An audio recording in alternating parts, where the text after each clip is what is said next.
Are you struggling to win clutches? Well, in this video, I'm going to give you some tips on how you can improve in clutch situations. So first thing I want to get out of the way is don't beat yourself up if you're losing clutches. I mean, obviously you're down the man advantage, but also you got to realize that the enemies have to make mistakes for you to win. If it's a 1v5 and they're all holding crossfires, playing perfectly the way they should, it's impossible. No matter how good you are, you're not going to win that. So if they're running at you, being super aggressive when they have the man advantage, you got to take that. You got to know that they got to make their mistakes for you to win this 1v5 or 1v4, whatever. So take those free kills and move on to the next ones and figure out how you got to do it from there on out. But you got to realize if they make those mistakes, you got to take it. Okay, so now that we have that out of the way, I want to talk about knowing where your enemies are. Now, this is kind of like, self-explanatory. It's just about your game sense, basically. But if you just keep a mental note of where the enemies are, then it becomes a lot easier. So if you see somebody, always keep that in the back of your mind. So when you're fighting somebody else, then you'll be ready for the next fight. Also, if you have teammates giving you callouts, that's going to give you a way better understanding of where you should be expecting enemies. So that's going to help a lot. Callouts are very important, but also just make sure you keep that mental note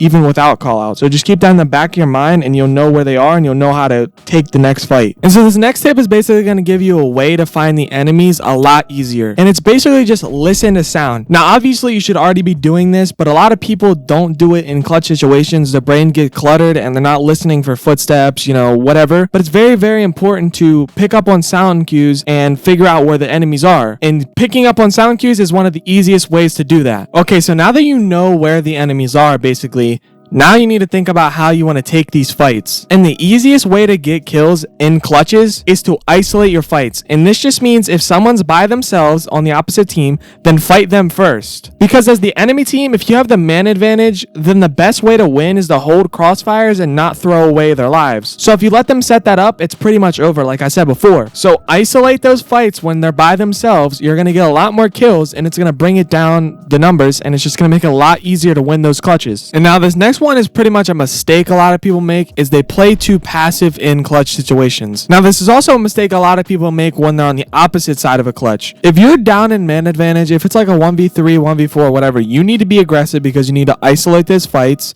and get kills, right? You can't just wait around, let them set up their crossfires and do all this stuff. And same thing for when you have the man advantage. If you have the man advantage, you need to set up, play passive, wait for them to just walk in. Because if there's two entrances to the site and they got to get back in the site to win the round because you have the bomb planted, if it's a 1v4, have two people watching each entrance basically holding crossfires, and it's literally impossible for the other person to win. So yeah, if you're in a clutch situation, you have to be aggressive. So once you see them make that mistake, go for the kill, because if you don't, you're pretty much securing the loss for the round. Okay, so now that you've implemented all the other things that I've talked about in this video, once you're getting your kills, you always got to expect another peeker. And what that means is if you get a free kill on somebody running at you, the teammate behind him is probably going to swing as well to try to catch you off guard, but you're going to be ready and you're going to kill him as well. Now, also, this could mean that you could be expecting somebody from behind you. If you keep in mind where everybody is, if you knew two were in front of you, one was behind you, you could turn around and peek the guy behind you after you got a kill on one guy in front of you. If you get what I mean, basically.